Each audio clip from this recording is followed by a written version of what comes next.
Saudaraku semuanya, para bapak, para ibu, hadani Allah wa iyyakum.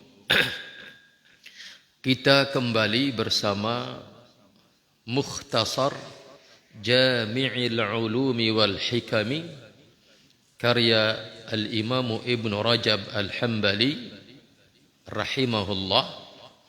Dan pada pertemuan kali ini kita memasuki Al-Hadithu Al-Khamis wal-Ishrun, hadis yang ke-25. Bagi antum yang pegang kitabnya, kita berada di halaman 104. Bismillahirrahmanirrahim. Qala al-musannifu rahimahullah. Kata beliau, Al-Hadithu Al-Khamis wal-Ishrun, hadis yang ke-20.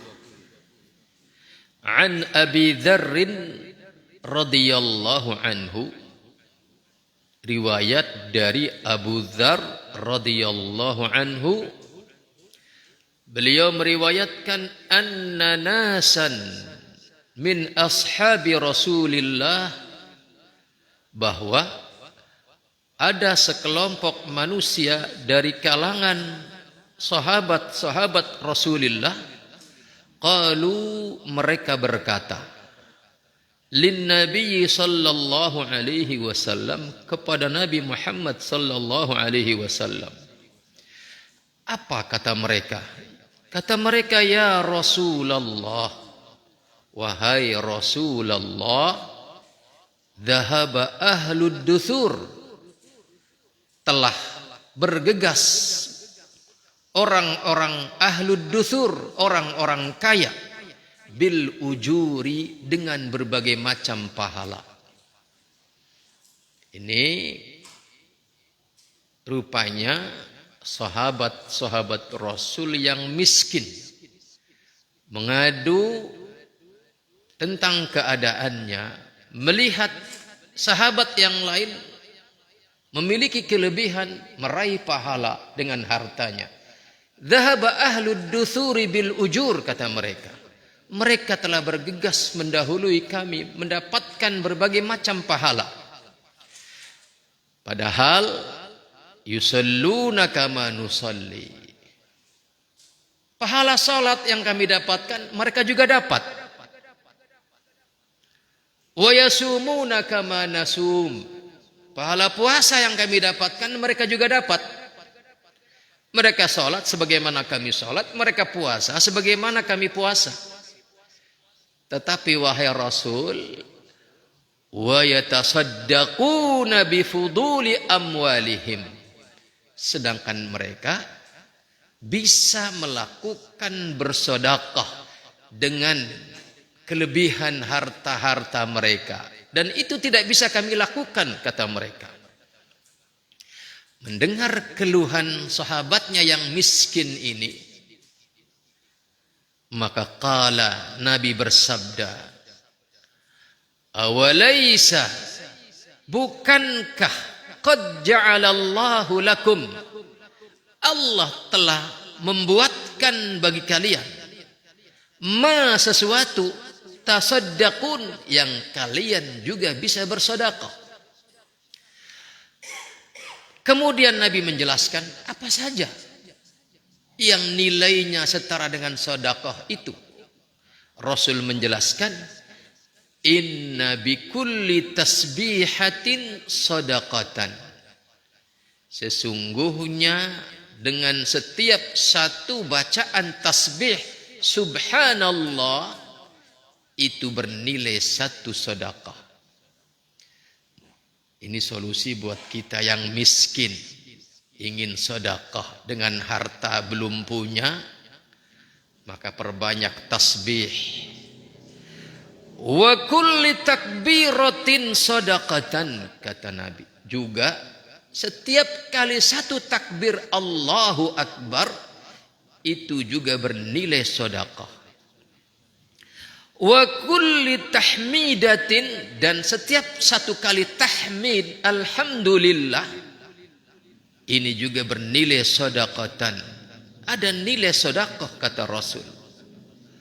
Wa kulli tahlilatin, dan setiap satu tahlilah, setiap kali bacaan satu bacaan la ilaha illallah, itu juga sedekatan, bernilai sedekah kata Rasulullah sallallahu alaihi wasallam.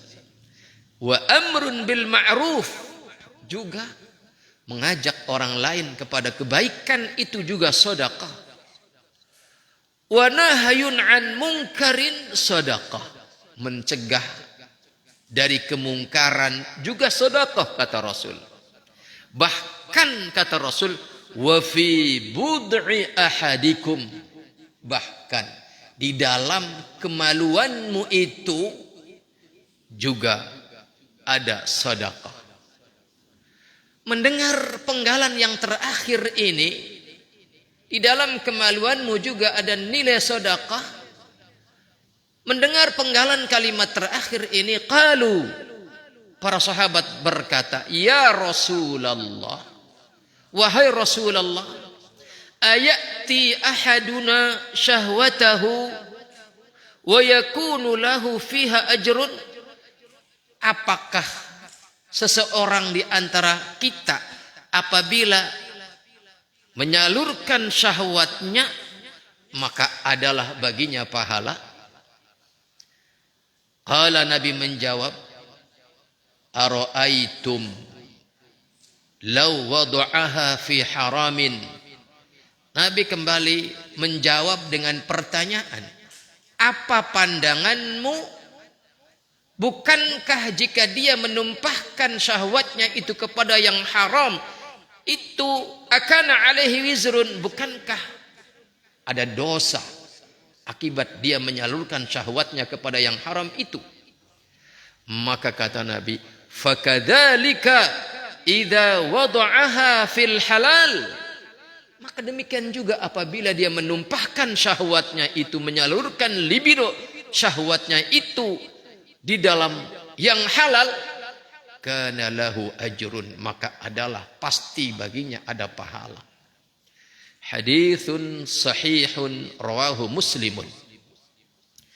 Saudaraku ikhwatal iman, hadani Allah wa iyyakum. Sekarang mari kita lihat syarahnya yang disampaikan oleh Al-Imam Ibnu Rajab Al-Hambali rahimahullah.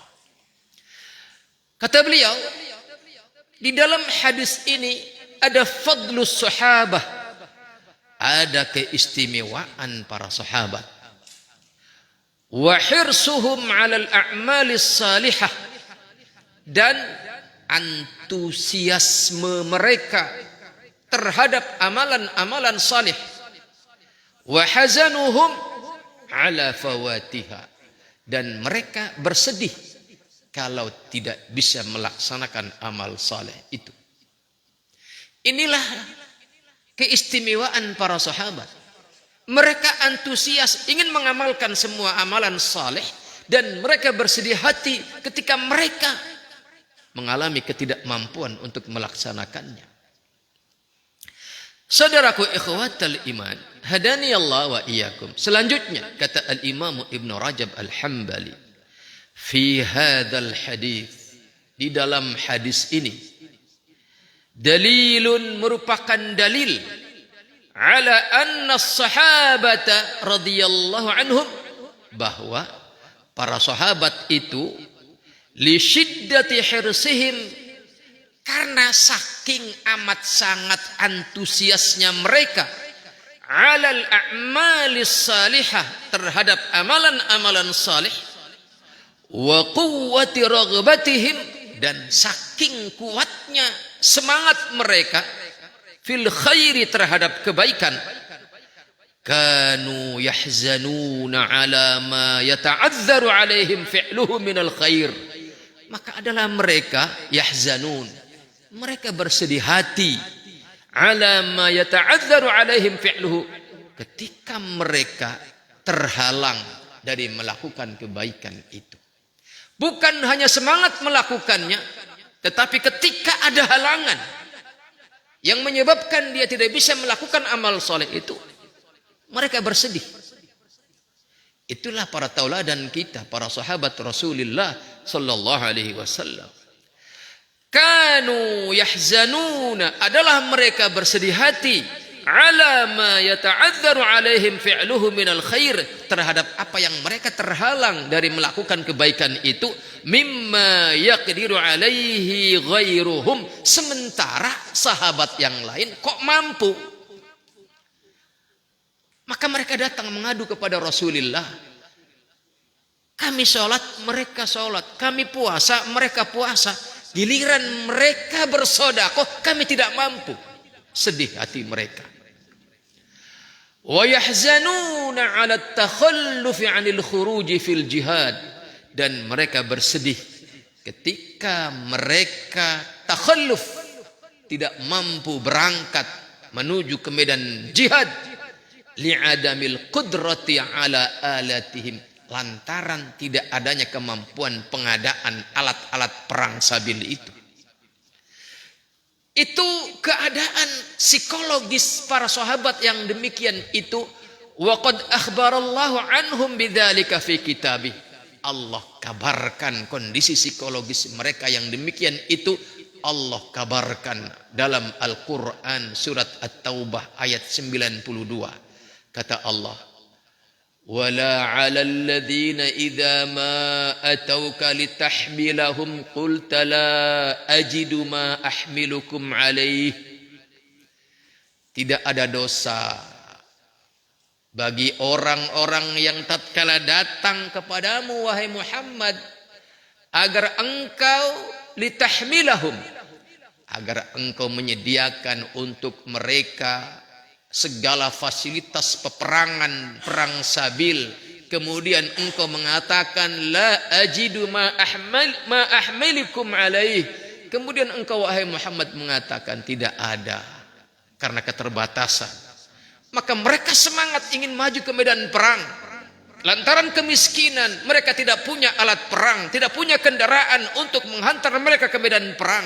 Mereka minta kepada Rasul. Tetapi kata Rasul tidak ada. Maka ketika mendapatkan kenyataan seperti itu, mereka tawallau. Mereka mundur teratur pulang. Wa a'yunuhum tafidu minad dam'i, sambil melelehkan air mata. Hazanan, lantaran kesedihan mereka. Alla yajidu ma yunfiqun, lantaran mereka tidak memiliki apa yang bisa mereka gunakan untuk biaya ke medan perang sabil itu. Allah merekam kondisi psikologis mereka yang demikian itu. Saudaraku ikhwatal iman, kita kembali kepada hadis ini, hadis ke-25. Kata al-Imam Ibnu Rajab, wa fi hadzal hadis anna al-fuqara'a ghabatu ahlad duthur. Di dalam hadis ini, orang-orang fakir dari kalangan para sahabat Rasul merasa ghibtah. Ghibtah itu adalah ketika kita melihat orang lain memiliki kemampuan kebaikan atau mendapatkan kebaikan, kita ingin seperti dia. Tanpa ada keinginan mereka gagal mendapatkan kebaikan itu. Itu namanya ghibtah. Berbeda dengan hasadun. Hasad. Kalau hasad itu adalah kita melihat orang lain dapat kebaikan, kita pengen kebaikan itu, tapi juga saat yang bersamaan kita ingin orang itu gagal dapat kebaikan itu. Yang dapat kebaikan saya saja. Ini namanya hasud. Kalau hasud ini tercela. Bahkan kata Nabi, iyyakum wal hasada, jauhi olehmu sifat hasud. Kenapa? Karena kata Nabi, innal hasada yakulul hasanat. Karena hasud itu kalau dipelihara, maka dia akan memakan semua kebaikan. Kama ta'kulun narul hataba, sebagaimana api memakan kayu bakar yang kering. Antum lihat ilustrasi ini. kayu bakar yang kering kemudian kita sulutkan api ke dalamnya, pasti akan cepat rusak, hangus, musnah menjadi abu. Seperti itulah kata Rasul, orang yang memelihara sifat hasud, maka kebaikan-kebaikan yang dia miliki akan hancur lebur. Kalau ghibtah tidak demikian. Dan ini boleh dan bahkan terpuji. Ghibtah itu adalah ingin kebaikan yang dimiliki oleh orang lain tanpa menginginkan orang itu gagal dari kebaikan itu. Di sini di dalam hadis ini para sahabat ghibtah terhadap orang-orang kaya. Mereka bisa mendapatkan pahala sedekah dengan harta-harta mereka. Kami orang miskin tidak bisa mendapatkan itu, maka kami ingin seperti mereka tanpa ingin menghalangi kemampuan mereka di dalam berinfak atau bersedekah. Annal fuqara'a ghabatu ahla ad-duthur wad-duthur hiya al-amwal. Apa yang mereka ghibtahkan? Bima yahsulu lahum min ajri sadaqati bi amwalihim, terhadap pahala yang mereka dapatkan lantaran mereka mampu bersedekah dengan harta-harta mereka. Maka mendengar keluhan para sahabatnya yang fakir ini, yang mana mereka ghibtah terhadap sahabat-sahabat Rasul yang kaya raya, fadallahumun nabiyyu, maka Nabi memberikan petunjuknya kepada mereka ala sadaqatin yaqdiruna alaiha, tentang sedekah yang mereka pasti mampu melakukannya. Wa an Abi Salih, maka dalam riwayat yang lain dari jalur Abu Salih an Abi Hurairah radhiyallahu anhu meriwayatkan riwayat yang serupa. Kalau tadi dari Abu Dzar, sekarang dari Abu Hurairah. Kata Abu Hurairah radhiyallahu anhu, anna fuqara'a al-muhajirin, sesungguhnya orang-orang fakir dari kalangan kaum muhajirin. Lihat, bahkan awalnya orang-orang muhajirin yang berhijrah dari Makkah ke Madinah kala itu atas perintah Allah dan Rasulnya, rata-rata semuanya berubah, tiba-tiba menjadi miskin. Lantaran mereka berhijrah dari Makkah ke Madinah, yang bahkan yang tadinya mereka orang kaya sekalipun, lantaran menjalankan perintah Allah dan Rasulnya untuk berhijrah ke Madinah, tiba-tiba mereka jadi miskin. Kenapa? Lantaran harta mereka tinggalkan di Makkah. Mereka berangkat sekedar membawa apa yang bisa mereka bawa. Saudaraku ikhwatal iman, hadani Allah wa iyyakum. Dan kemiskinan itu terus menggelayuti sebagian mereka. Dan mereka datang kepada Rasul, atau mereka datang, anna fuqara al-muhajirina atau an-nabiy sallallahu alaihi wasallam. Mereka datang menghadap Nabi. Faqalu, mereka berkata, dhahaba ahlud duthuri bid darajatil ula wan na'imil muqim. Wahai Rasul, ahlud duthur, orang-orang kaya dari kalangan sahabat-sahabat engkau, baik yang Ansor maupun yang Muhajirin, mereka telah bergegas mendahului kita bid darajatil ula, mendapatkan derajat yang luhur, wan na'imil muqim, dan mereka telah lebih dahulu mendapatkan kenikmatan yang abadi.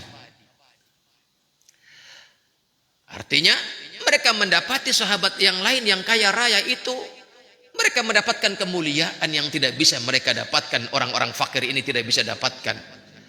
Faqala, maka Nabi berkata, Nabi bersabda, wa madzaka, apakah itu wahai kalian para muhajirin? Apa yang kalian simpulkan bahwasanya mereka telah lebih dahulu mendahuluimu mendapatkan derajat yang luhur, nikmat yang abadi. Apa itu kata Rasul? Qalu, para sahabat kemudian menjelaskan dengan berkata, yusalluna kama nusalli. Mereka sholat sebagaimana kami sholat. Artinya, pahala sholat kami dapat, mereka juga dapat. Wa yasumuna kama nasum. Mereka juga berpuasa sebagaimana kami berpuasa. Artinya kami dapat pahala puasa, mereka juga dapat pahala puasa. Tetapi kata mereka, wa yatasaddaquna wa la natasaddaqu. Mereka bisa bersedekah sementara kami tidak bisa bersedekah. Artinya dari sisi salat kami punya kesempatan yang sama, dari sisi puasa kami punya kesempatan yang sama. Giliran kemuliaan sedekah mereka dapat, kami tidak, ya Rasul. Wa ya'tiquna wa la na'tiqu. Bahkan ada kemuliaan yang sangat tinggi, yaitu mereka ya'tiqun, bisa melakukan pembebasan, memerdekakan budak-budak yang nilainya sangat fantastis untuk menebus keperbudakan mereka menjadi halal. Sementara kami la na'tiqu, kami tidak bisa melakukan itu. Faqala Rasulullah sallallahu alaihi wasallam. Maka Rasul kemudian bersabda, kata beliau, afala u'allimukum syai'an. Maukah aku ajari kalian sesuatu amalan tudrikuna bihi man qad sabaqakum. Kalian bisa mengejar, menyamai orang-orang yang terdahulu, yang kata kalian telah lebih dahulu mendapatkan kemuliaan derajat yang luhur itu. Maukah aku ajarkan sesuatu yang dengannya engkau bisa mengejar mereka, menyamai mereka? Wa tasbiquna bihi man ba'dakum. Dan kalian dengan sesuatu amalan itu juga, selain bisa menyamai orang-orang yang telah kalian katakan lebih dahulu mendapatkan kemuliaan derajat yang luhur itu, kalian juga akan mendahului orang-orang generasi berikutnya. Luar biasa solusi yang disampaikan oleh Rasul kepada orang-orang fakir ini. Dan kata Nabi, wala yakunu ahadun afdhala minkum. Dan tidak ada seorang pun yang lebih afdol dari engkau. Lantaran engkau melakukan sesuatu ini, tidak ada seorang pun yang lebih afdol daripada engkau. Illa, kecuali man sona'a mithla ma sona'tum. Kecuali orang itu melakukan hal yang sama seperti yang engkau lakukan itu. Maukah aku ajarkan sesuatu itu kepada kalian yang dengannya semua itu kalian dapatkan? Qalu, tentunya para sahabat berkata, bala ya Rasulullah.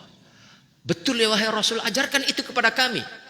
Qala, kemudian Nabi bersabda, tusabbihun, kalian baca tasbih, wa tukabbirun, kalian baca takbir, wa tahmadun, kalian baca hamdalah, dubura kulli salatin, di setiap akhir setelah salat kalian.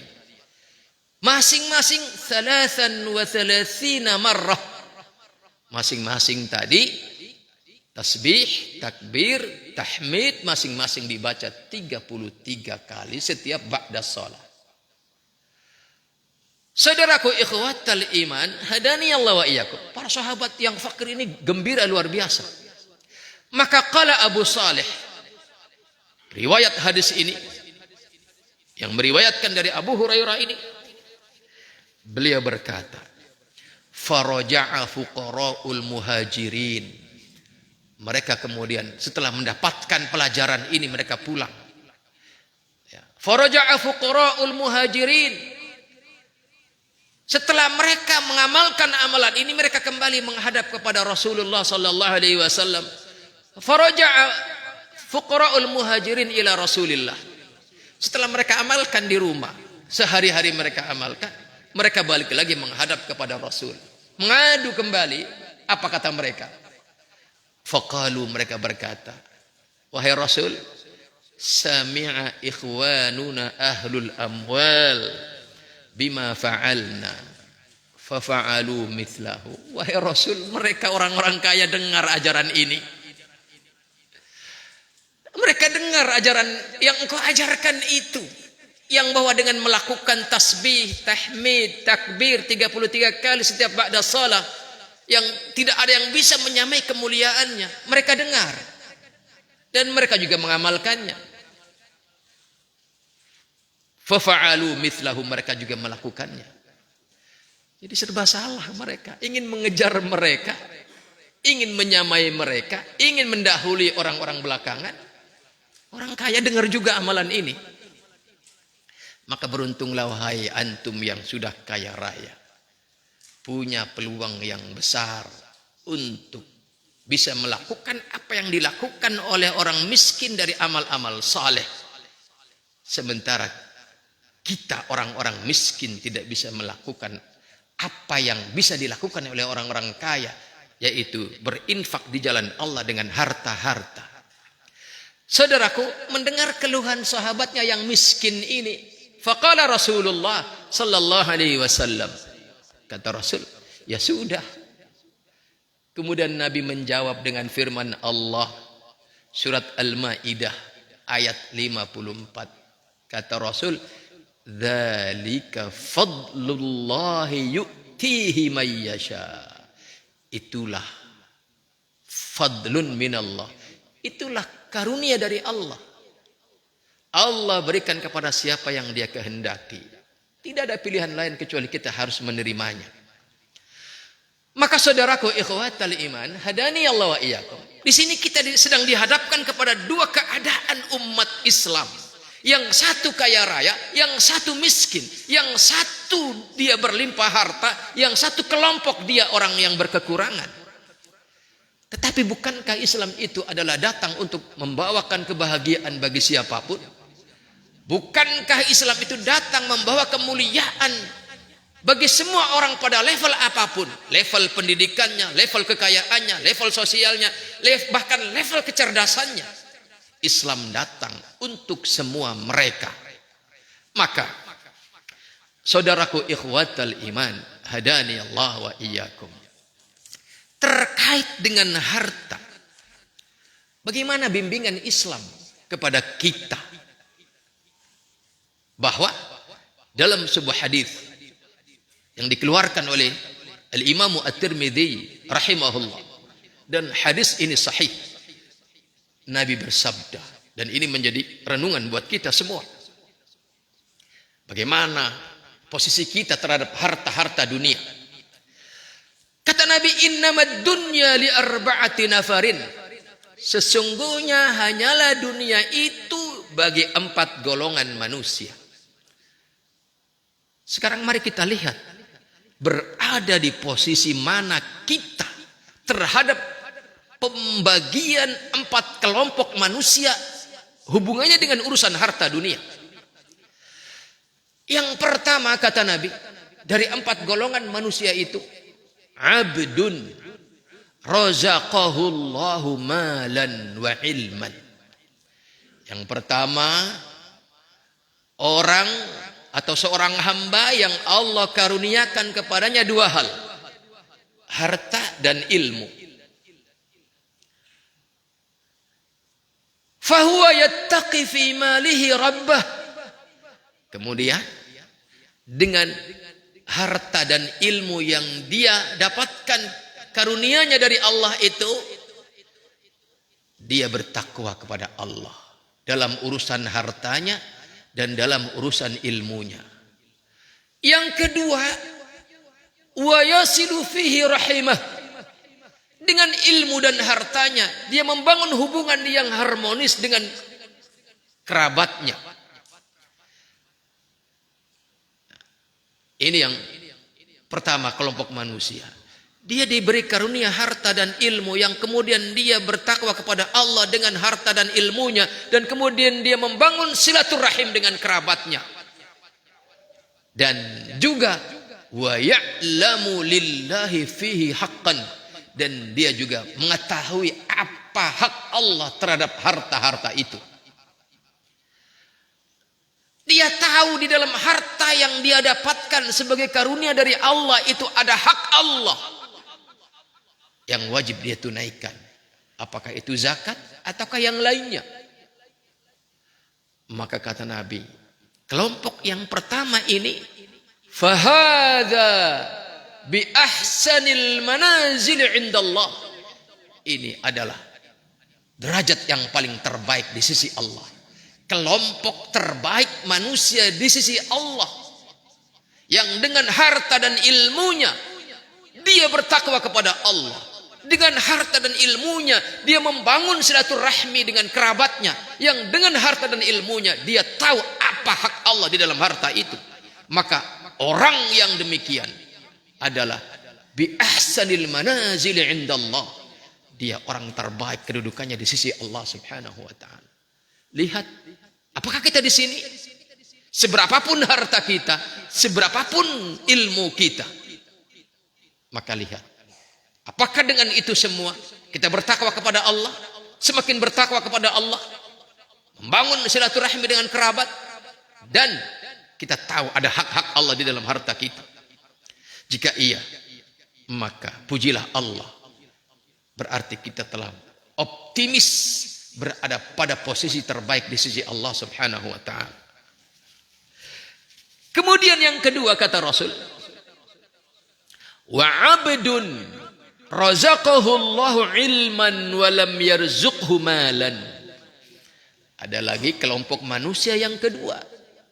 Seorang manusia, seorang hamba Allah karuniakan kepadanya ilmu tetapi tidak dengan harta.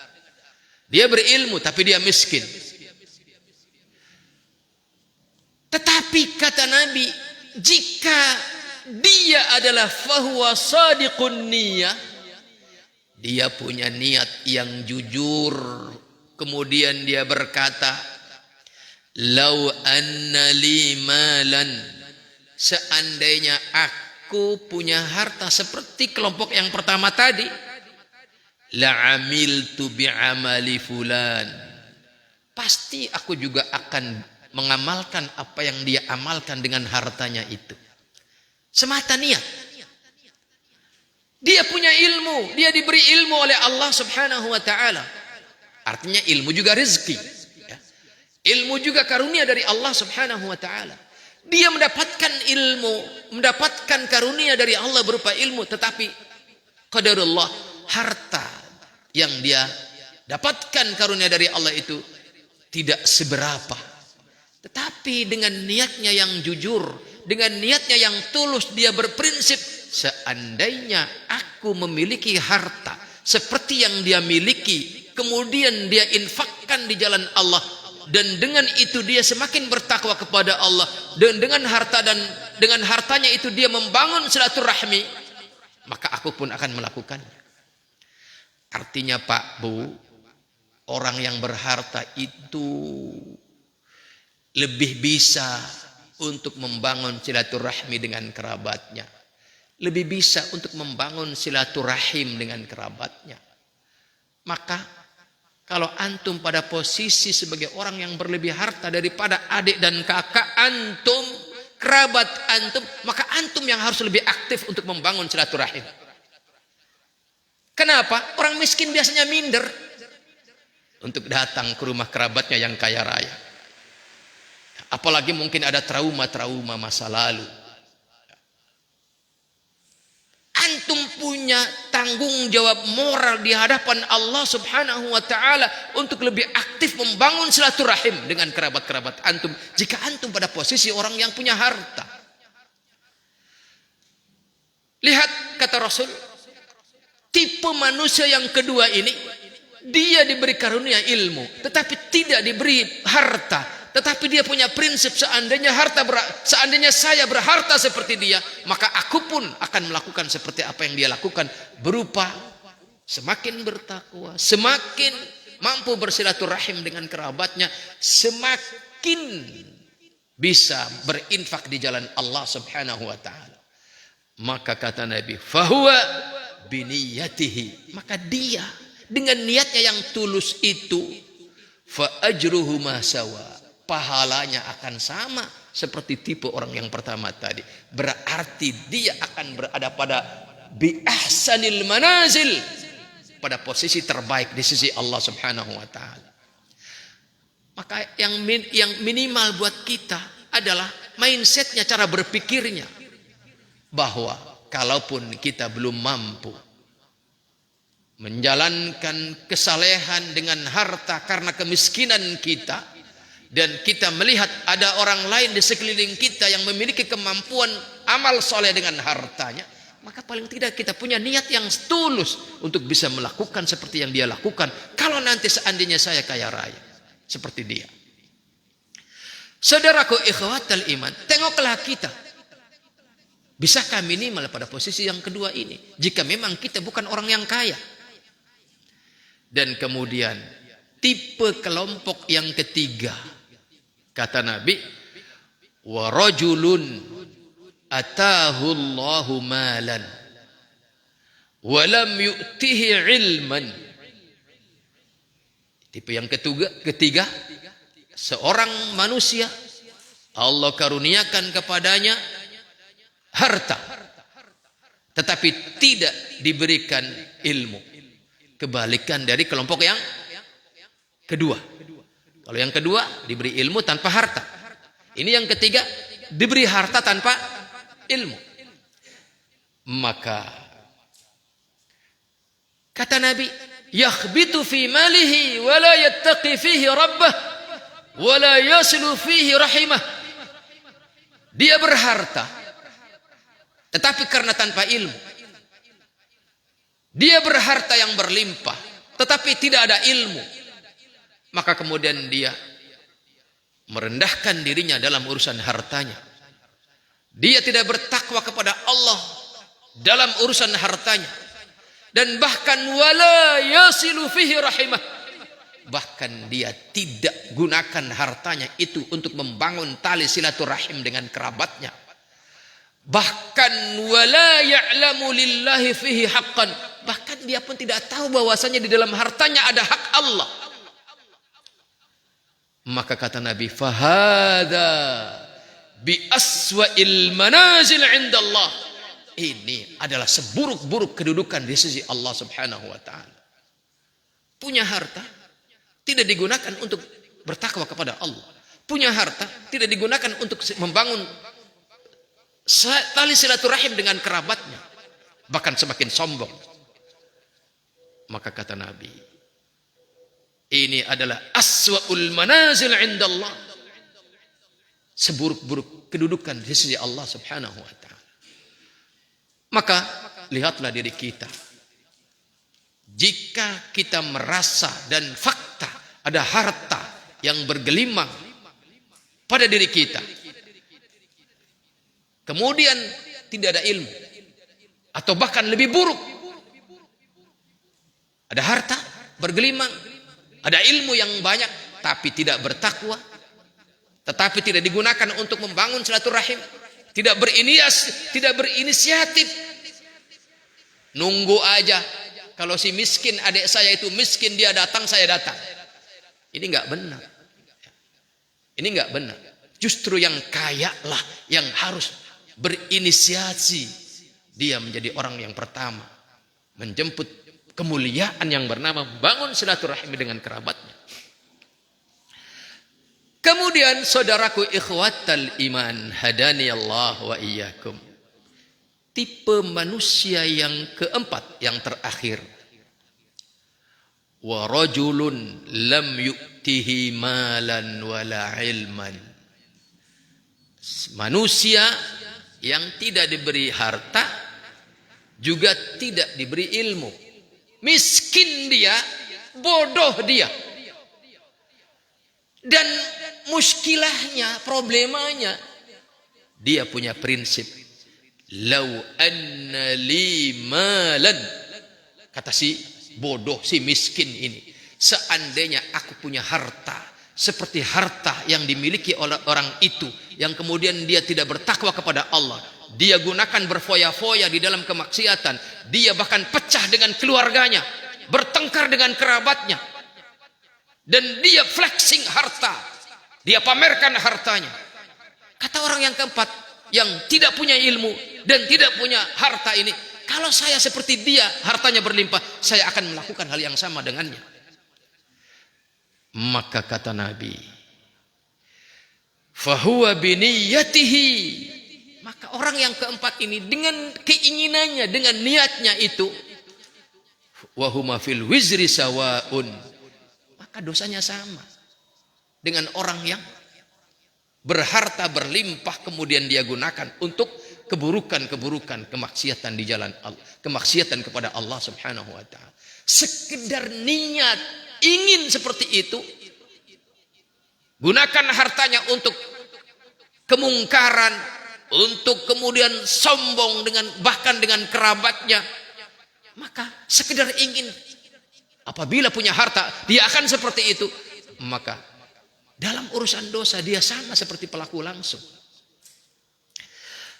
Hadis ini dikeluarkan oleh Al-Imam At-Tirmidzi dan hadis ini sahih. Maka lihatlah kita berada pada posisi mana, ikhwatal iman, hadani Allah wa iyyakum. Maka dengan kita memetakan 4 tipe manusia dan kemudian kita bergabung kemana, maka itulah kita. Demikian, semoga bermanfaat. InsyaAllah kita lanjutkan pada pertemuan yang akan datang, yang mana pembahasan ke depan as-shadaqatu laysat bil mali faqat, insyaallah. Assalamualaikum warahmatullahi wabarakatuh.